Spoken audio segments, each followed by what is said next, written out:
میرے عزیزوں، رمضان کی بہاریں آ چکی ہیں۔ کسی مہمان کے انتظار کرتے کرتے جب وہ گھر آ جاتا ہے تو خوشیاں دوبالا ہو جاتی ہیں۔ یہ اللہ تعالیٰ کا کتنا بڑا کرم و احسان ہے کہ رجب سے ہم دعا کرتے رہتے ہیں کہ اے اللہ رجب و شعبان میں برکت دے دے اور رمضان تک ہماری زندگی کو پہنچا دے، اور رب تعالیٰ نے آپ سب کی سن لیا اور رمضان آپ سب کو دے دیا۔ ورنہ آج بھی کچھ لوگوں کی موت ہوئی ہے، آج کے دن بھی کئی لوگوں کی موت ہوئی ہے، چاند دکھنے سے پہلے بھی کچھ لوگ قبرستان جا چکے ہیں۔ وجہ یہ ہے کہ وہ رجب بھی پا لیے، شعبان بھی پا لیے، مگر ان کی زندگی میں اس سال کا رمضان نہیں لکھا ہوا تھا، اور جسے رمضان مل گیا اللہ کا ایک اور احسان اس کے ساتھ ہے۔ لہٰذا اے سنی مسلمانوں، اس کی قدر کرو، اسے ہلکے میں نہ لو۔ رمضان مبارک جیسی آ جاتا ہے تو اللہ تعالیٰ سب رزق کے دروازے کھول دیتا ہے، اور تمہارے لیے اتنے انتظامات اس نے کر رکھے ہیں کہ شیاطین چھیڑ چھاڑ کے لیے تمہارے ساتھ نہ رہیں، ان کو بند کر دیا گیا کہ تم خالص اللہ کی عبادت کرتے رہو، کوئی شیطان تمہیں پریشان نہ کرے۔ اسی لیے تو قید کر کے رکھا گیا شیطانوں کو، جب تک عید کا چاند نظر نہیں آئے گا کوئی شیطان نہیں اترے گا۔ میرے عزیزوں، اللہ تعالیٰ نے تمہارے لیے انتظامات اتنے کیے، یہاں تک کہ حدیث رسول ہے، میرے آقا فرماتے ہیں قیامت کے دن رمضان اور قرآن جس کی حمایت میں کھڑے ہو گئے اس سے جنت میں جانا واجب ہو جائے گا، جس کی یہ شفاعت کر دیں رمضان اور قرآن۔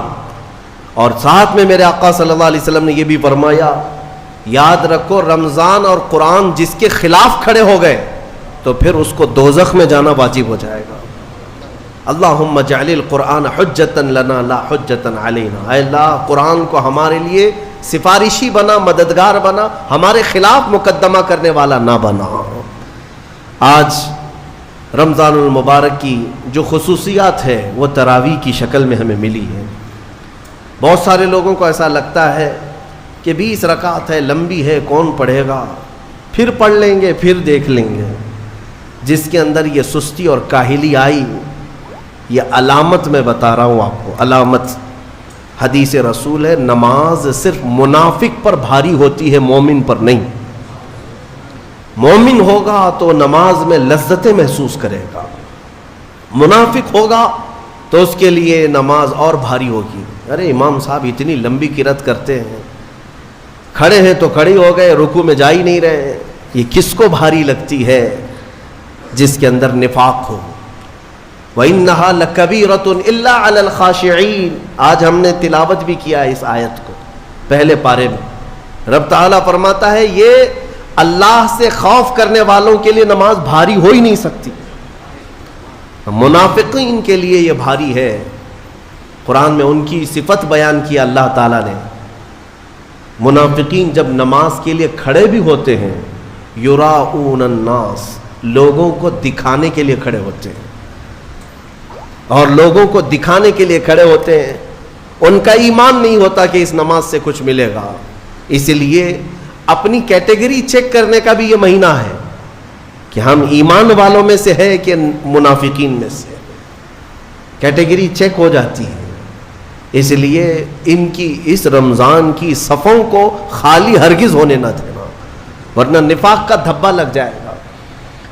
بہرحال ہم معمول کے مطابق تفسیر قرآن کو، جیسے ہر سال میری عادت ہے میں قرآن جو تلاوت کرتا ہوں اس کے کچھ گوشے آپ تک رکھنے کی کوشش کرتا ہوں۔ سورہ فاتحہ کے بعد پہلی سورہ قرآن میں سورہ بقرہ ہے۔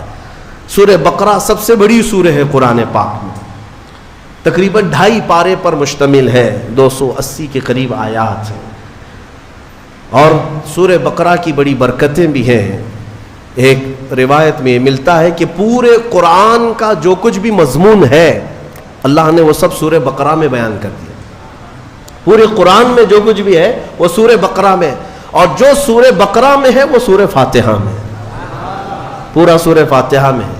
اور اسی کو مولا کائنات علی مرتضیٰ نے فرمایا کہ اگر میں سورہ فاتحہ کی تفسیر لکھنے بیٹھ جاؤں تو 70 اونٹوں کو بوجھل کر سکتا ہوں۔ کیوں؟ اس لیے کہ سورہ فاتحہ ہی قرآن کا نچوڑ ہے، قرآن کا خلاصہ ہے. ایک اہم آیت اس میں آئی ہے. میں تفسیر سننے کے پہلے آداب بھی بتا دوں. قرآن پڑھنے کے بھی آداب اور تفسیر سننے کے بھی آداب. ظاہر سی بات ہے کچھ آداب وہ ہیں جو ظاہر سے تعلق رکھتے ہیں. وضو سے ہونا چاہیے نماز قرآن پڑھنے کے لیے. لا یمسہ الا المطہرون. اس کو صرف اور صرف پاکیزہ لوگ چھوئیں گے. کس کو؟ قرآن پاک کو. تلاوت کرنے کے لیے وضو شرط ہے یا نہیں؟ چھونے کے لیے سب کو پتا ہے. ادب یہی ہے, ظاہری ادب یہ ہے کہ پاک رہے, جنوبی نہ رہے, حیض و نفاس والی عورت نہ رہے. قرآن پاک کے لیے یہ ظاہری آداب ہوئے. کچھ باطنی آداب بھی ہیں. قرآن پڑھنے کے لیے کچھ باطنی آداب بھی ہیں. تم 10 بار نہا لو, 10 بار وضو کر لو, قرآن کو ظاہری آداب کے اعتبار سے چھو تو سکتے ہو. باطنی آداب میں سب سے پہلی شرط یہ ہے قرآن پڑھنا ہو یا سننا ہو تو عشق مصطفیٰ ہونا چاہیے. ہاں, بغیر حب مصطفیٰ کے اگر قرآن پڑھے گا تو پھر گمراہی کی طرف بھی جا سکتا ہے. قرآن تو قرآن ہے. حدیث رسول کے بارے میں کہا گیا, بخاری شریف کے بارے میں, کہ بے عشق مصطفیٰ پڑھتے ہیں جو بخاری. سنا ہے نا آپ نے؟ بے عشق مصطفیٰ جو پڑھتے ہیں بخاری. آتا ہے بخار, ان کو آتی نہیں بخاری. بخار آ جائے گا لیکن بخاری نہیں آئی. جب بخاری کے لیے عشق مصطفیٰ ضروری ہے تو پھر قرآن کے لیے کتنا ہے. اس لیے سب سے پہلی چیز میں آپ کو یہ بتا دوں, قرآن پڑھنا ہے یا سننا ہے, عشق مصطفیٰ شرط ہے. شرط ہے. محمد کی محبت دین حق کی شرط اول ہے. اسی میں ہو اگر خامی تو سب کچھ نامکمل ہے. قرآن کی ایک آیت سنا ہوگا نا آپ نے, لقد جاءکم من اللہ نور, قد جاءکم من اللہ نور و کتاب مبین. مشہور آیت ہے. اللہ فرماتا ہے بے شک اللہ کی طرف سے ایک روشن کتاب. قد جاءکم من اللہ نور و کتاب مبین. بے شک اللہ کی طرف سے ایک نور آیا اور ایک روشن کتاب. ایک نور آیا اور ایک روشن کتاب. توجہ چاہتا ہوں, کیا چیزیں آئی اللہ کی طرف سے؟ ایک نور آیا اور ایک روشن کتاب. نور کون ہے سنیوں کو سمجھانے کی ضرورت نہیں. دوسرے لوگ تعویل کرتے ہیں نور سے مراد وہ ہے, نور سے مراد یہ ہے. ہم تو کہتے ہیں صبح طیبہ میں بٹتا باڑا, صدقہ لینے نور کا آیا ہے تارا. ارے ہمارا مزاج تو یہ ہے, بریلی کے امام نے ہمیں یہ سمجھایا ہے, وہی تو جوبن ٹپک رہا ہے, وہی تو جوبن ٹپک رہا ہے, وہی تو اب تک چھلک رہا ہے. ہاں, نہانے میں جو گرا تھا پانی کٹورے تاروں نے بھر لیے تھے. یعنی یہ ستاروں کی جو چمک ہے نا, تم کیا سمجھتے ہو؟ سائنٹیفک اعتبار سے کہتے ہیں کہ سورج کی روشنی کھینچ کر رات کو تارے چمکتے ہیں. ہم نے سوال کیا پھر سورج کس کی روشنی کھینچتا ہے؟ سورج کس کی روشنی کھینچتا ہے؟ وہ روشنی سمجھنے کے لیے بریلی کے امام کی زبان میں پڑھنا پڑے گا.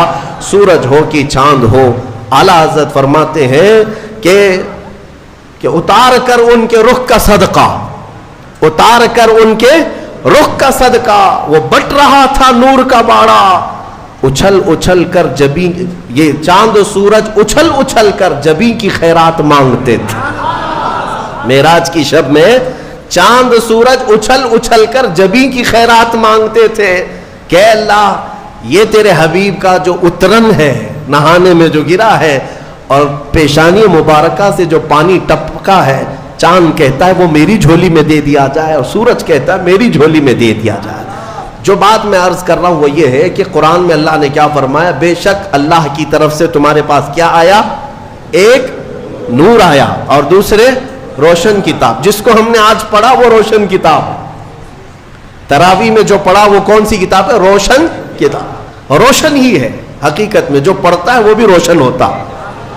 روشن کتاب آئی اور ایک نور آیا. دونوں کا کیا کمبینیشن ہے, دونوں کا کیا تعلق ہے؟ اللہ کی طرف سے ایک نور آیا اور ایک روشن کتاب. یہاں اگر ایسا ہوتا کہ بے شک اللہ کی طرف سے کتاب آئی اور ایک نور آیا, نہیں, اللہ کی طرف سے ایک نور آیا پھر روشن کتاب. پتہ یہ چلا لائٹ سب بند کر دیں اور کتاب کھولیں, کیا پڑھ پاؤ گے؟ پڑھ پاؤ گے؟ ساری لائٹ میں بند کرتا ہوں اور تمہارے سامنے کتاب رکھتا ہوں، پڑھو، کچھ نہیں پڑھ پاؤ گے، ادھر سے ادھر انگلیاں پھیر سکتے ہو، پڑھنے کے لیے روشنی ہونا یہ ضروری ہے، بغیر روشنی کے کتاب نہیں پڑھی جا سکتی۔ اسی لیے آیت میں اللہ نے فرمایا بے شک اللہ کی طرف سے پہلے کیا آیا؟ نور آیا، پھر کیا آئی؟ روشن کتاب۔ اب اس روشن کتاب کے لیے یہ کرنٹ والی لائٹ نہیں، نور مصطفیٰ کی روشنی ضروری ہے۔ جب نور مصطفیٰ میں پڑھو گے تو اس کتاب سے ہدایت بھی پاؤ گے۔ الحمدللہ اہل سنت و جماعت کے حصے میں وہ ہدایت آئی کہ ہم عشق مصطفیٰ کی زبان میں قرآن پڑھتے ہیں، الحمدللہ۔